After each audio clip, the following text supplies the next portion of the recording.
Yeah, before. What is going on, everybody? What up, what up? What up, what up? Let's see. We are live. It is April 25th. The last week of April. Hope everybody is doing fantastic today. What's going on, everybody? Wait for a few people to join here. What is going on? Today we actually have a special guest. We'll talk about a few things. So last video we dropped, if you guys haven't watched it, we dropped a video on credit unions and why you should be using credit unions. You know, this is a tool that we think most people should take advantage of, and most people unfortunately don't. So creating those relationships are paramount to some of the creative financing solutions that we have found worked best for a lot of our clients. So we wanted to share that with you guys. But one of the people we wanted to bring on today, his name is Jashan, and he has a social media brand. You guys probably see him around. We're actually going to bring him on. Just got to figure out how to do this. I think he's got to request it, though. You got to request it, man. Let me see what's going on. Peace, one sec. While we wait for Jashan to request to join, what we're gonna talk about today. We're gonna talk about some financial literacy. Talk about there he is. One sec. I think it's working. 1 second. Oh, there we go. All right. What's going on, man? Can you hear us? Yep, I hear you guys. What's up? Perfect. What's going on? How are you? Not much. Just keeping busy on a Sunday, man. What else is there to do? Yeah, not a whole lot. Lots. You could go for a walk down the streets. You could peruse the aisles at your local superstore, maybe. I don't know. Or plan a party, but that would be illegal. You'd have to keep that a secret. That's funny. Well, we have about 14, 15 people on right now. I think quite a few people, push on our socials and your socials, so we're going to have a few people pop on here throughout our stream. But thanks so much for taking the time to join us. We're always trying to connect with new, younger, hungry guys. We've had a few conversations about real estate investing, just on your own personal stuff, and we keep an eye out on your socials as well, and you push a lot of funny and good content for people to keep an eye out on. So we thought we'd have you on, just talk about what it's like investing as a younger person. The current climate that we're dealing with right now. We're going to talk a little bit about mortgages and stuff like that. But why don't you just go ahead and introduce yourself first? Yeah, I'm Jashan. So I just started creating content back in late November about investing. Originally started investing when I was around 19 years old. Started learning about it when I was 18. So started pretty young. I'm 23 now. Started off with a lot of stock investing and kind of just always been in the personal finance space. Always liked the whole idea of like financial freedom and taking care of your money and just managing your money. Lately been getting into more real estate related stuff now. I bought my first duplex back in September and haven't put my foot on the pedal yet, but just owning it for however many months it's been, I've already started to see like the power of just owning one rental property could be now, and then looking at it and saying, imagine if I had a few more of these. So yeah, just really getting into more real estate as well.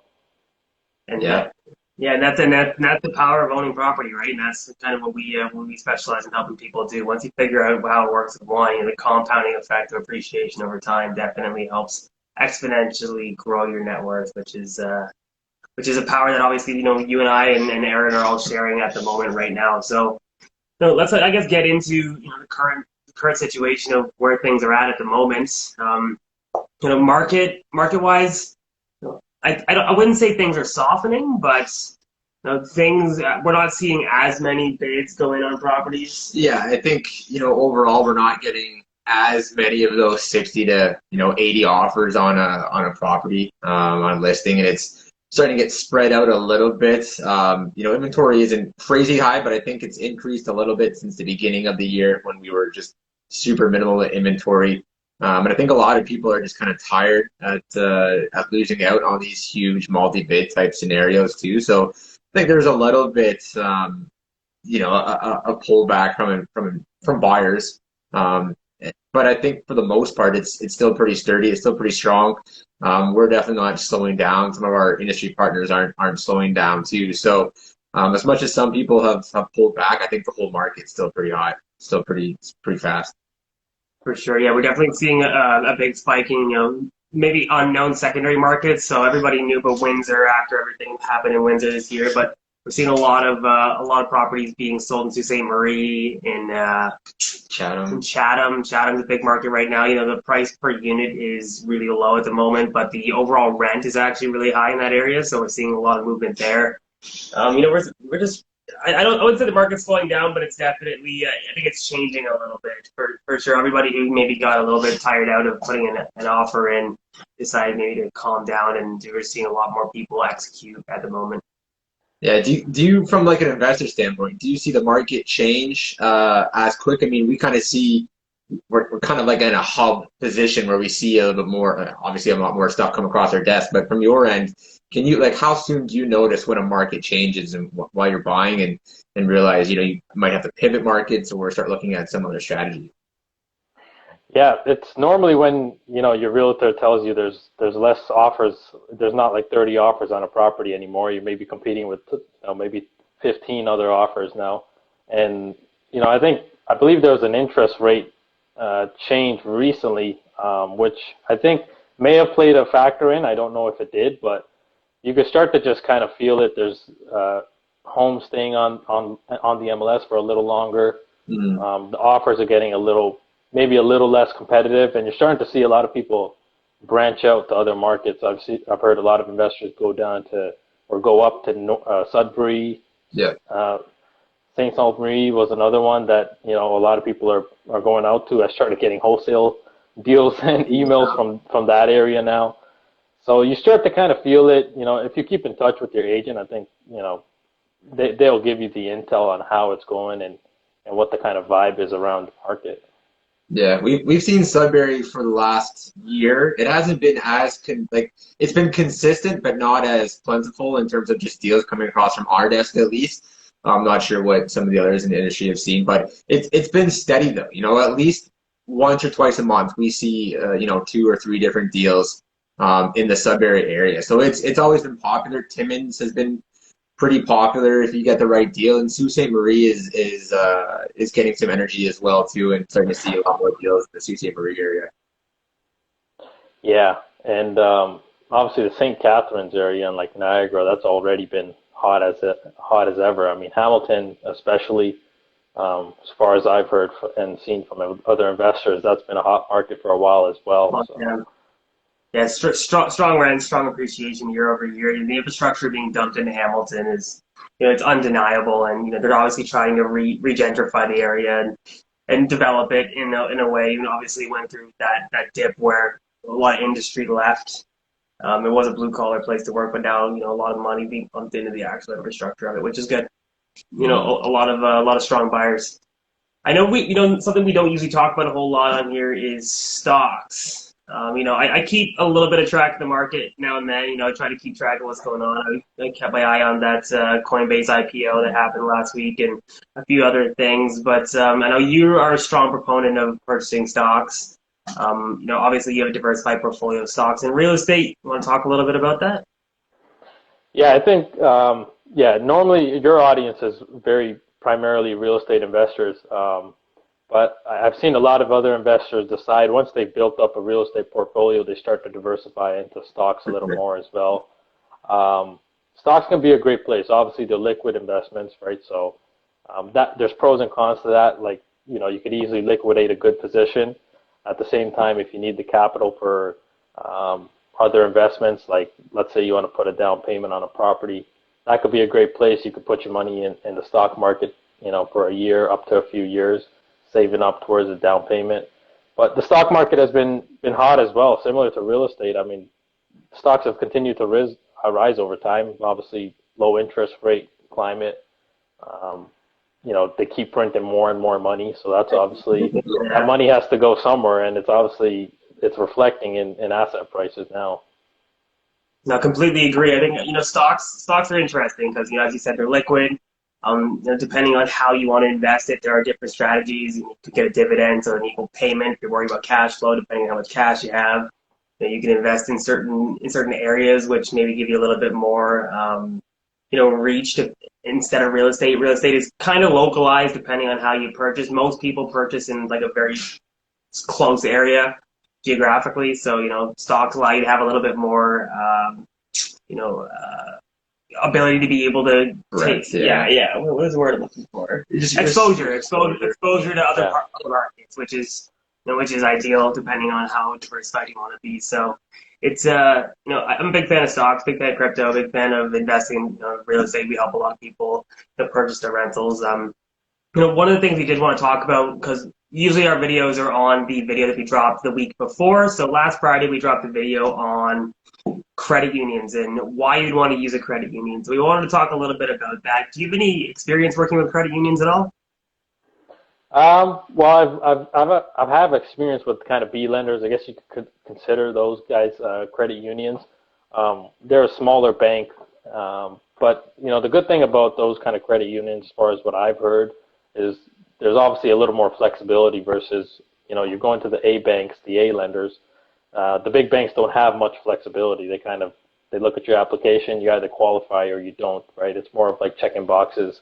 Whereas maybe with the credit union or a smaller bank, they're willing to work more with you in terms of flexible financing or any other.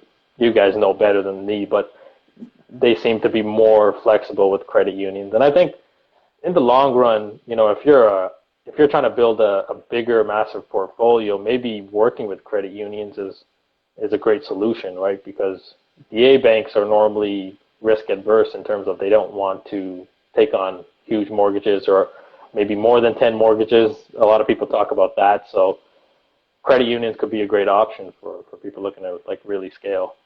Yeah, the credit unions have a lot of really unique lending ability. So they have three sections. They have their standard 1 to 4 unit residential channel that you can submit in through, which follows pretty standard underwriting, pretty similar to most of the other big banks on there. They have the small commercial side. So small commercial is this in-between step from like residential and the commercial where you can use some commercial underwriting, but also bring in like the residential component of it as well too. The interest rates are a little bit more competitive. On the small commercial section, they do have, or most of them do have some sort of limit, whether it's per door per borrower or whether it's a total loan amount limit. So that small commercial side is a bit limited. And then they have their commercial side as well too, which you're not really limited to doors or loan amount, but you're paying more on the commercial rate, so the rates are a little bit higher. Instead of that 2 to 3% area, you're in the 3.2 to 5% essentially, depending on how the building is and where it qualifies at. So they have some interesting underwriting guidelines as well too on the residential side, where they have their standard B20 stress test qualification, and there's some more credit unions who have non-B20 underwriting guidelines where they can qualify at an actual contract rate and not the stress test, which can be useful for some people now that the stress test is supposed to be going up on June 1st, 5.25%. If you have a contract rate at 3.5%, 4%, you could potentially qualify at that 3.5% to 4% instead of qualifying at that 5.25%, which is a big deal for some people, where it's an additional 1.25 qualifying basis points. So, they have some interesting products. They're not as restricted like the big banks, like you said, and they can be a great asset if you're looking to grow your portfolio and utilize someone who's flexible. Yeah, what most people don't realize is these banks, they're private banks. So these are institutionally owned. Each individual holder has or each individual bank has investors. That's why when you sign up with a credit union, you also receive dividend payments back to them at the end of the year, because you're getting paid because you are an investor in that bank. And that's how it works. And that's why they're able to maybe do things that, as Aaron was saying, the big five banks can't do, is because they have their own risk tolerance internally, and which is why if you have had a bankruptcy or your business for self, or you have a student rental, or a handful of things that need a little bit of outside of the box thinking, A rates. There is obviously a little bit of a fee to get in, but that fee is marginal compared to finding a solution, which is why Aaron and I wanted to make that video in the first place, because our entire MO is creating solutions for our clients, finding ways to help people scale. And one of the keys to our success and our clients' success is using these assets to be able to find solutions. And we found that it works. Now, one of the things that some people don't realize also is most of these banks are geographically focused, meaning, Libro, for example, will only lend from Guelph to Windsor, and that's their area. Whereas your neighborhood credit unions in the Kitchener-Waterloo area, you got Duca, you got Meridian, you got a bunch of large credit unions, and each one of them have a different appetite for a different type of asset or a different geographical location. So it's important that you work with a broker who obviously realizes who specializes in what and why you would want to use it. Again, really great options. The fees are arguably the same as a B lender, but you're in maybe a 5-year term with a decent rate. So there is definitely, if you're struggling finding a solution to something, I'd say take a look at credit unions. It's a great option. Yeah, absolutely. And a cool thing too is you become a shareholder when you join a credit union. So you do get a small dividend paid back at the end of the year as well too. Like I think I had one of my clients who signed up with Libro. He bought an apartment building with them, and he's going to get like $4,000 back at the end of the year, being part of the credit union. So it's $4,000. It's a fair bit of money to some people. May not be a lot of money to some people, but hey, you're getting $4,000 back at the end of the year. Whether you consider that a good or a small amount, it's still $4,000. So yeah, and one of the things, one more thing is the portfolio lending. So, we talk about this sometimes as well, but these banks are able to not bend or find a solution better than a regular bank would if you had a portfolio of properties with you already. So what happens is if we have a client and that client has, say, an apartment building and 2 other rentals with them, and it has a surplus in cash flow per month, the bank can see the cash coming into the account, and they have something called a quarterly review, and that review allows them to assess the debt servicing on the property as it is. So for anybody who doesn't know, on commercial loans, it's minimum debt servicing requirements that need to stay stagnant throughout your life or relationship with that lender. One of them is the debt service coverage ratio. So how much income is the property producing based off of how much debt it can hold. So they require you to put your rent in that account, and they can keep an eye on it and make sure. So if they know you have a positive cash flow situation, they can maybe use some of the positive cash flow from your other assets to help you qualify if you're looking to buy an under, an under producing property, which is super cool and advantageous. So if you guys are looking to invest in certain areas, Aaron and I highly recommend either obviously come to us, but if you want to go out by yourself, you can make relationships with credit unions in certain areas that you're looking to invest in, and it will be extremely advantageous to your investing career.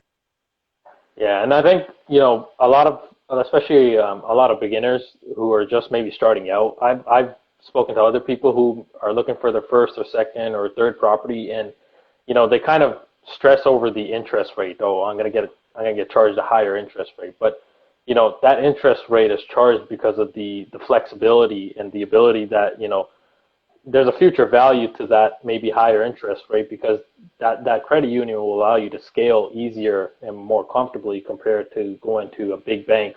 The debt service ratios, they allow a higher amount of that as well. I mean, there's a lot of pros and cons that come to having, working with credit unions. And I think they get a bad stigma versus going to the big banks.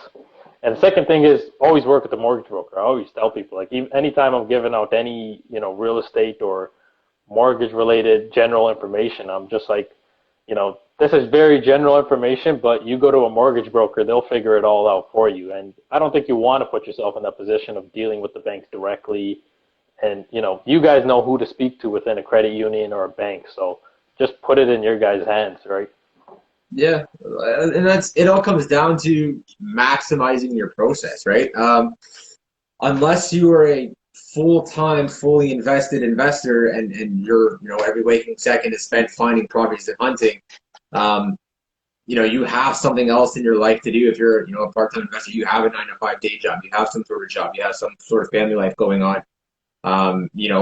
If you're looking to do high volumes amount of investing, one of the biggest things with growing a business is being able to scale, and being able to scale means delegating certain tasks out there.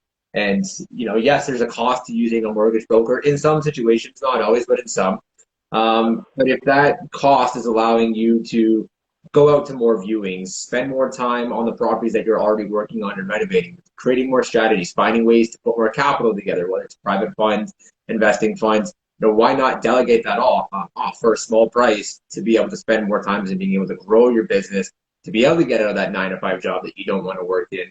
It's becoming a full-time investor is no different than starting your own business. And like for us, we're on our growth path, and that has meant setting costs aside to be able to hire assistants and front end and back end staff. And, it's initial costs that obviously take away from our cash flow, but in the long run, it's going to help us scale and be able to do more and service more investors, to be able to utilize that. So it's the same thing for an investor. You're starting a self-employed business, being able to outsource and utilize brokers when necessary and when it's appropriate, can definitely help, make the process more efficient. Yeah, I see Aaron on here. Aaron is a huge proponent of that. He's always saying, invest in yourself and invest in your time, because at the end of the day, once you start to hit a certain amount of revenue, a certain amount of money, you can make more money. Like it's not difficult to make more money.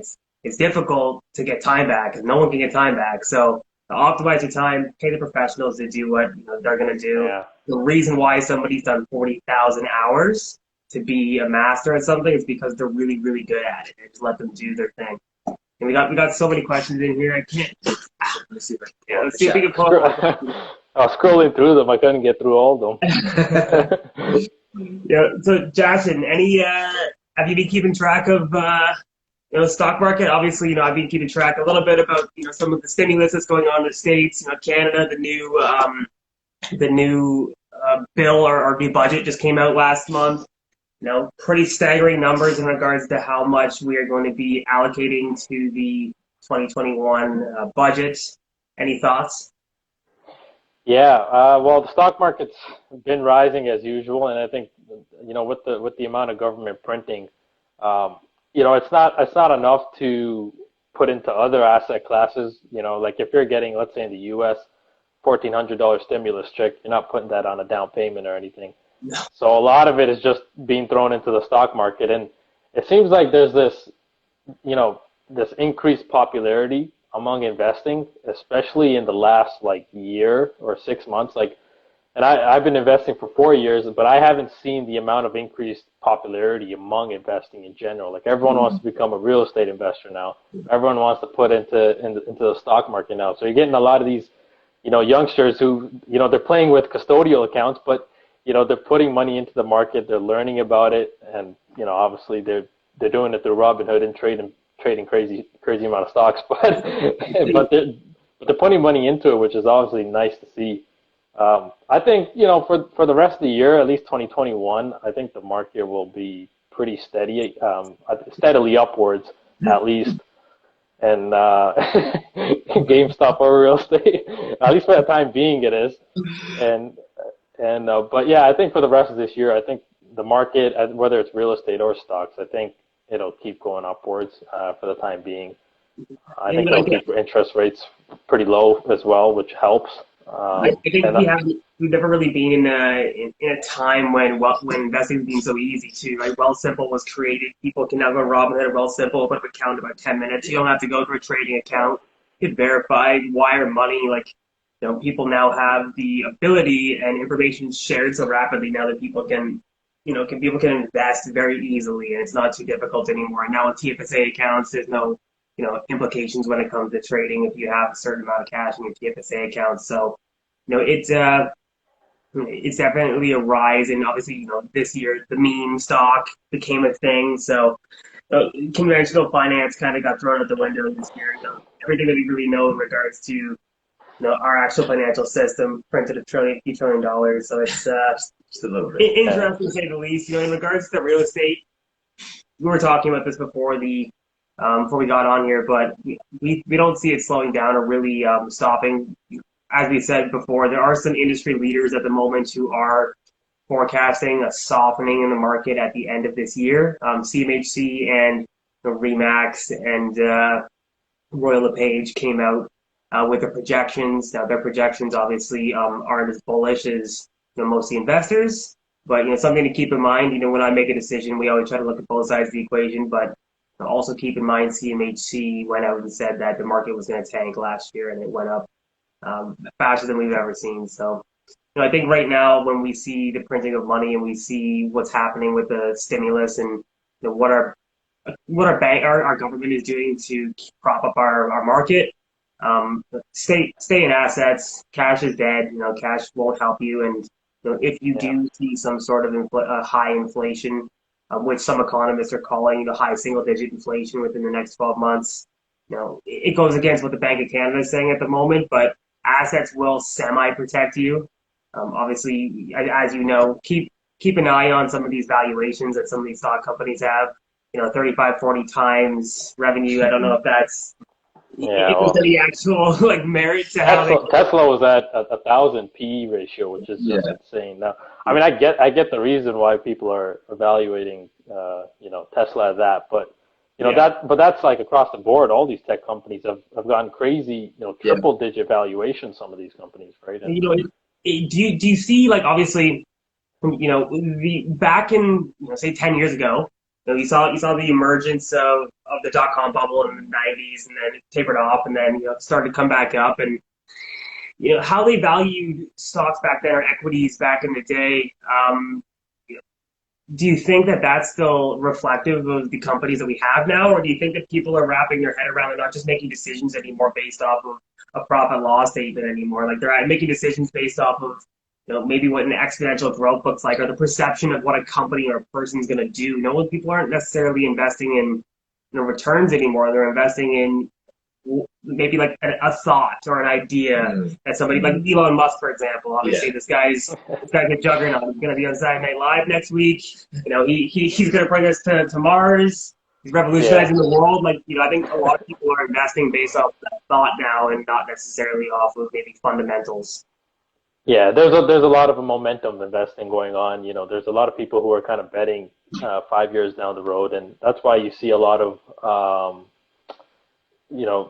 that's why you're seeing a lot of these kind of cryptocurrencies and these, companies like Tesla and PayPal and all these companies that are kind of investing in the digital landscape. That's why you're seeing a lot of people put money into, future technology and development of that. I think people are placing bets 5 years down the road.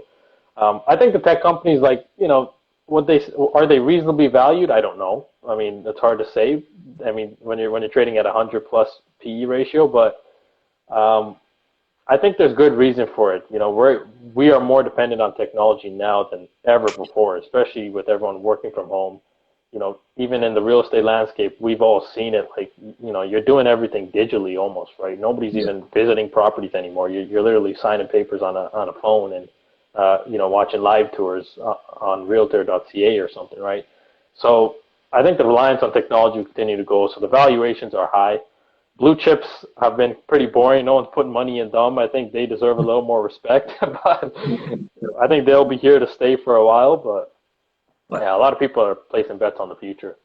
Yeah, I think the big thing that we're seeing, and in the real estate section as well, too, is that obviously social media has been prevalent in society for a while now, but we're starting to see more and more of these influencer accounts come out, whether you're a coach, whether you're a real estate influencer, a trader, a cryptocurrency influencer, something like this. And a lot of society is playing catch up in one way or another, whether it's on standard stocks on the stock exchange, whether it's cryptocurrency, whether it's real estate. These things are starting to take off, and there is that separation of people who have been following and investing and putting the time in and doing the research. And now more and more people are on social media, and it's becoming a mainstream thing, and they're seeing the people talk about it, and they're seeing the gains that are being talked about, because very few people talk about losses. Most of the people just talk about the money they've made. And there is that fear of missing out. There is that FOMO that a lot of people are starting to get, and they're, hey, where do I put my money in? Do I put it into this? Do I put it into that? Especially we see it in crypto with the meme coins and stuff like that, where, no one knows what people are talking about. Are people just talking, crap? Or are they just pumping up a coin because they've invested in it and they know that they're just going to dump it in a month from now? And but I think the big thing that a lot of people just have to realize is that, you have to kind of take your own financial literacy, in your own hands and do your research. And it's good to utilize comments and opinions of other people, but you can't be dumping life savings into, stocks and cryptos and certain types of real estates just based off what someone on Instagram says, right? Do a little research about that person. Do a little bit of research about the industry or the type of investment that you're going to be doing that in, and make sure that you understand the risks and where it's going. And it does a little bit more also, it gives you a grasp of your own finances, but it also gets you more involved in society and what's going on in the economy. When you start paying attention to stocks and things rise and fall, and you start looking into why, you kind of start realizing how interconnected the world is, and then it all affects each other, right? Things that are going to increase stocks, whether it's standard tech companies or whether we're looking at cryptocurrencies. There are certain events in the world that are all interconnected, and it all, the prices of stocks, cryptos, and real estate are all hinging off of certain key aspects in the world. So just getting yourselves into the know and having a better understanding of how everything works, the economy.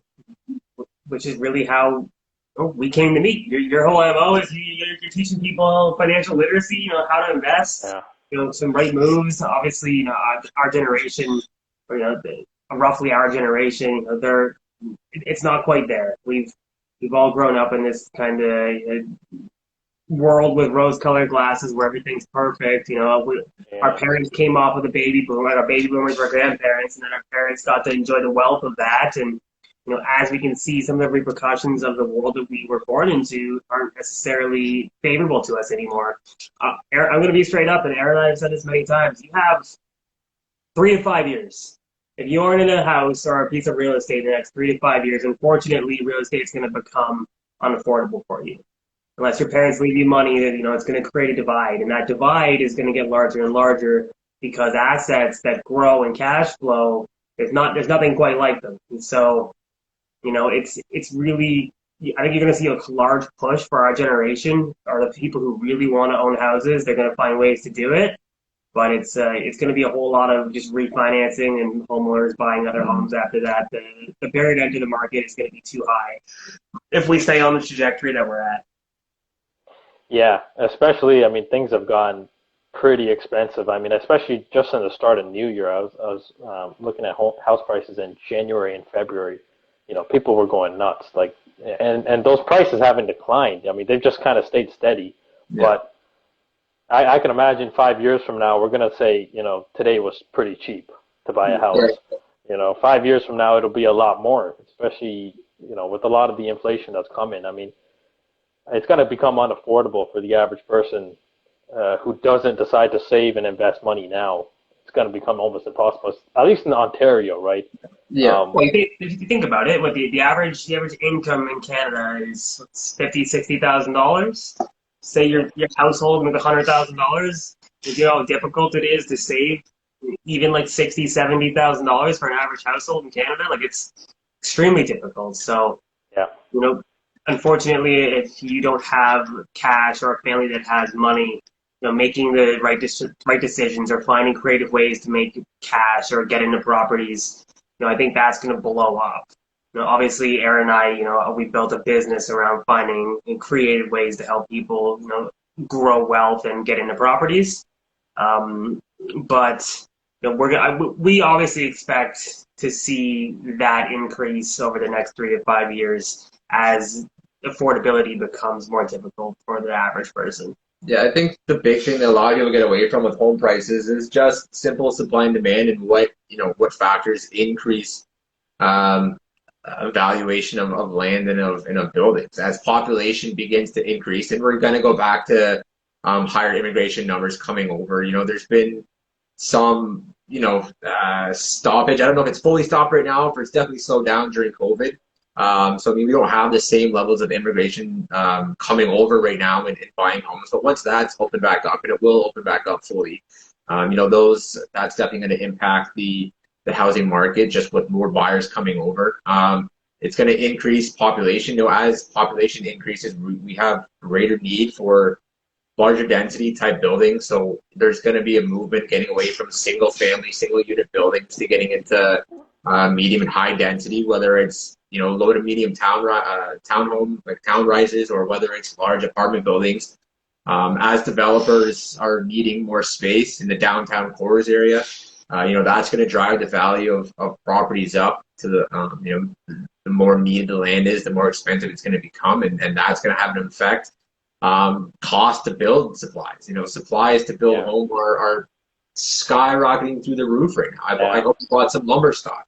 Like lumber is ridiculously expensive right now. So that factors into home prices as well too. And I've heard I was actually talking to one of our clients. He's in the urban planning and development space, and I guess a lot of the really big developers who can afford to are getting their loans approved to develop, and once the money's transferred over, they're actually just sitting on it and paying the interest until the cost of materials decreases, and they know they're going to save money waiting and versus buying now and trying to sell it. Because when you buy, the cost to build at this price, you're increasing your margin or decreasing your margin, I suppose, as to what price you have to be able to sell those buildings off to be able to make your money back. When you're buying wood at 3-4 times the price, I don't know what it is now, but it's up there.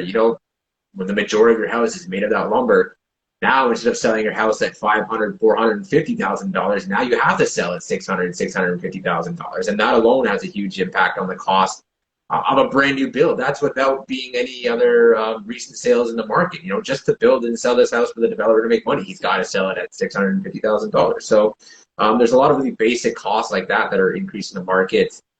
So there's a lot of things that are going to keep the market prices hot.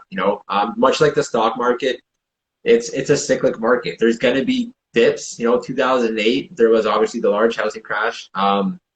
2016, 17, there was a bit of a bubble, and the prices dropped a little bit, but the prices go back up. The prices from 2008 to 2017 increased enough that there was another little drop, and now we're seeing prices go up again. So just understanding the markets, it moves in a different time than what the stock markets do, but it still moves in the same pattern. There's rises, there's sell-offs, right? There's the same thing with the housing market. There's increase in prices, and then there's drier spouts. So just understanding how it works, when to buy, what strategies you need to implement at what times, and how to best make money.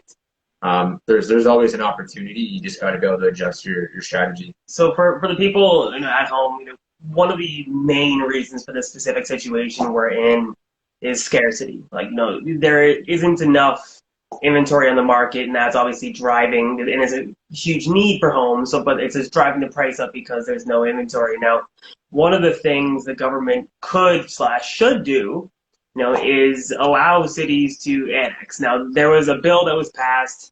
I don't know, places to grow. I can't remember what it was. There was a bill that was passed a while ago, and it doesn't allow municipalities anymore to annex out. You can't, move your city limits and build more. So it's forcing cities and municipalities to create high density buildings, and hence why you see all these cities are building up now, right? And zoning changes are allowing for these multifamily properties. Probably why the majority of our business right now is moving from duplexes, triplexes to like 5, 6, 10, 12 units.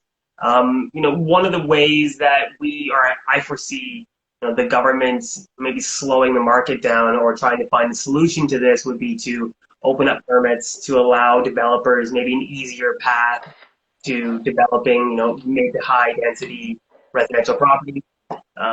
If anybody whoever doesn't know right now, it's extremely expensive, and it is a process to go through the city to be able to change zoning.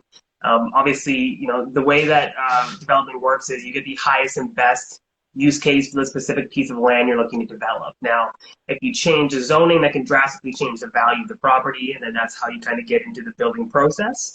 But I think the only way to really stop this crazy valuation in property at the moment is to allow developers to start developing. I think as soon as you see the economy open up, the new government's the government's gonna come in and allow that to happen. You're gonna see a lot of infrastructure being built. I think, and then once we move past this kind of bump, might soften a little bit, and then obviously steadily increase over time with average appreciation. Yeah, and I think another, for a lot of, for people that are getting started, if you're just entering the market and it may seem like it's super expensive now. If you're buying and holding for the long run, I don't think it should be something you're truly worried about if you're overpaying by a little bit. I think obviously if you're a savvy investor, you want to buy everything under market value, and that's fair enough. You have the experience and tools to do that. But if you're just getting started out, just get a house under your belt, right? And get something going, get some momentum going in the market, and just hold it. As long as it's cash flowing, and that's why a lot of investors, including me, I always say, like, make sure your property is cash flowing so you don't have to take money out of your pocket every month. But if it's cash flowing, even if it's a few $100 a month, you could hold on to that asset, and over the long run, it'll outpace any little bump in prices right now. Yeah. Right? Yeah. If you look back in time over the 10 years of price history, whether it's the stock market or real estate, it's gone up. Yeah. Yeah, and I mean, the one thing that you're not going to see happen when, if you were to enter into a market where housing prices devaluated, your rent doesn't depreciate with the value of the home. So, you might have lost $100,000 in property value this year, but if you had positive cash flow, that positive cash flow doesn't change. Your mortgage payment, if you're fixed, doesn't change. The housing value itself isn't reflected of the rate market and the lending market.